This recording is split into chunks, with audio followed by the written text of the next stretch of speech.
दोस्तों कई सारे लोगों का ये कंसर्न होता है कि पर्टिकुलरली मैथ्स में बहुत सारे क्वेश्चंस प्रैक्टिस करने के बाद भी अगर कोई नया क्वेश्चन उनके सामने आ जाए तो वो उनसे सॉल्व नहीं हो पाता है, वो उनसे छूट जाता है। तो आखिर ऐसा क्यों होता है और इस चीज़ को ठीक कैसे किया जाए, इसी के बारे में आज बात करूंगा मैं। बिना देर किए शुरू करते हैं इस वीडियो को। तो दोस्तों सबसे पहले मैं आपको ये बता दूं कि ये जो प्रॉब्लम है बहुत ही कॉमन है। इवन टॉपर्स तक इस प्रॉब्लम को फेस करते हैं। हमारा परसेप्शन ये होता है कि टॉपर्स तो टॉपर हैं, वो तो सारे क्वेश्चन सॉल्व कर लेते होंगे। ऐसा नहीं है। मैंने काफ़ी टॉपर्स से बात की है और उन सबके पास ये प्रॉब्लम थी कि एक वक्त में ऐसा लगता था कोई नया क्वेश्चन अगर आ गया तो उनसे नहीं हो पाता था, छूट जाता था, लेकिन धीरे धीरे कुछ स्टेप्स के लेने के बाद इस प्रॉब्लम को वो सॉल्व कर पाए। तो ये जो प्रॉब्लम होती है दोस्तों, उसका रीजन क्या है, पहले इस पे बात करते हैं। देखिए, हमारा जो प्रिपरेशन का जो मैकेनिज्म बेस्ड होता है वो काफ़ी हद तक प्रीवियस ईयर क्वेश्चन पे बेस्ड होता है। मतलब कि एसएससी के एग्जाम्स में पहले जो क्वेश्चंस आ चुके हैं उसी के बेसिस पे अगर आने वाले एग्जाम्स में भी क्वेश्चन आएंगे, ऐसा हमारा मानना है और काफ़ी हद तक ये सही भी है। ठीक है। तो जो भी हम लोग एजुकेटर से पढ़ते हैं या फिर मॉक टेस्ट देते हैं, जो भी प्रैक्टिस भी करते हैं, जो मटेरियल्स भी खरीदते हैं, फॉलो करते हैं, वो सबका सब प्रीवियस ईयर क्वेश्चन पे ही बेस्ड होता है।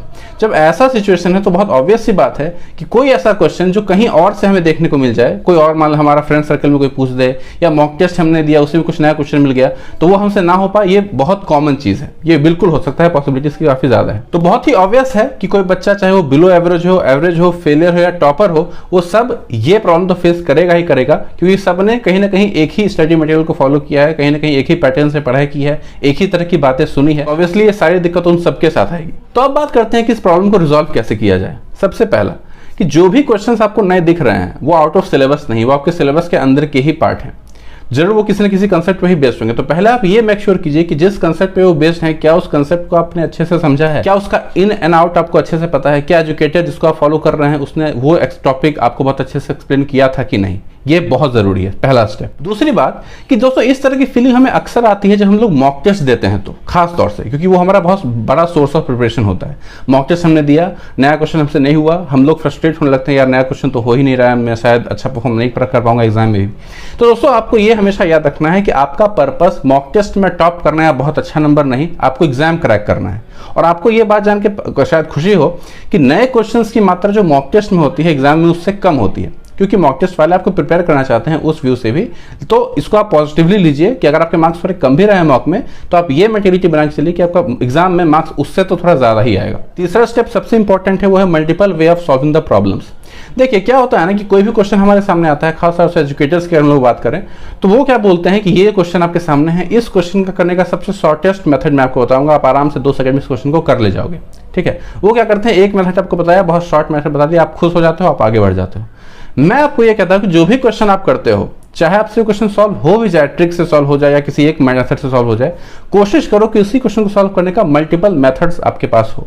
इसका रीजन ये है कि जब आप एग्जाम देने जाओगे और वहां कोई नया क्वेश्चन आपको मिल गया और आपसे वो नहीं हो रहा है, तो आपका दिमाग रेडी रहे उसको अलग अलग वे में अटेम्प्ट करने के लिए। अगर आप किसी क्वेश्चन को एक ही तरीके से करना सीखते हो तो आपका दिमाग उतना एक्टिव रहने की उसकी आदत नहीं, और एग्जाम में वो वैसे सी बात है कि अगर हम लोगों को किसी क्वेश्चन को करने का मल्टीपल तरीका नहीं पता है, वैसा हम लोगों ने आदत नहीं बना रखी है, तो कोई नया क्वेश्चन अगर हमें सामने आ रहा है जो किसी एक मेथड से नहीं बन रहा है तो उसको मल्टीपल मेथड से एफिशिएंटली अटेम्प्ट करने का जो टेंडेंसी है हमारा वो उतना डेवलप नहीं हो पाएगा। तो अगर ये आदत आप डेवलप करते हैं तो ये आपको बहुत ज्यादा हेल्प करेगा और उस टफ क्वेश्चन का सॉल्व होने का जो प्रोबेबिलिटी है वो काफी ज्यादा बढ़ जाएगा। जैसा कि मैंने बताया कि जो भी टफ क्वेश्चन हम लोग करते हैं वो एक पजल की तरह होता है। पजल में एक रास्ते से हम लोग जाते हैं, फेल हो जाते हैं, फिर दूसरा रास्ता ट्राई करते हैं, फिर तीसरा, फिर चौथा।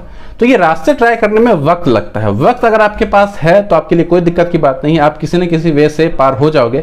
वक्त नहीं है तो आपने वो आदत डेवलप भी कर रखी है अगर multiple way of solving the problems वाली, तो आप ये एफिशिएंटली आप उसको इंप्लीमेंट कर नहीं पाओगे।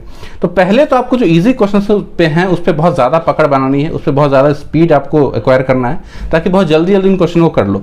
और फिर लास्ट में, बिल्कुल लास्ट में, जब आप जो टफ क्वेश्चन आपने बच गए आपके, उन क्वेश्चन को अटेम्प्ट करना है। आपके पास टाइम सफिशिएंट होगा, आपके पास आदत बनी हुई वो वाली, तो मैक्सिमम प्रोबेबिलिटी है कि वो क्वेश्चन सॉल्व हो ही जाएगा। और जैसा कि मैंने बताया क्यों होगा, क्योंकि वो है तो सिलेबस का ही, ऐसा तो नहीं कि वो आसमान से टपका है। पांचवा स्टेप है कि आपको क्वेश्चंस को स्किप करना है और उन क्वेश्चंस को लास्ट में अटेम्प्ट करना है। ये सबसे बड़ा इंपॉर्टेंट आपका फैक्टर होता है, क्योंकि लास्ट में आपका दिमाग जो है काम हो चुका होता है, आपके मन में ये फीलिंग आ जाती है कि मेरा पेपर खत्म हो चुका है, मैंने सारे क्वेश्चन अटेम्प्ट कर लिए, अब बस यही क्वेश्चंस बचे हैं। और कामनेस बहुत ज्यादा इंपॉर्टेंट है।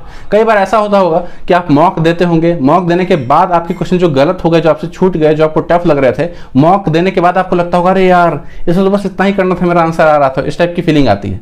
अगर क्वेश्चन आप बीच में स्किप नहीं करने की आपकी आदत है तो ये उस कामनेस के साथ आप कर ही नहीं पाओगे, और आप कुछ ना कुछ गलती की वजह से, कुछ ना कुछ क्वेश्चन गलत वे में पढ़ने की वजह से आपका क्वेश्चन आपको टफ लगता रहेगा, असल में वो होता नहीं है।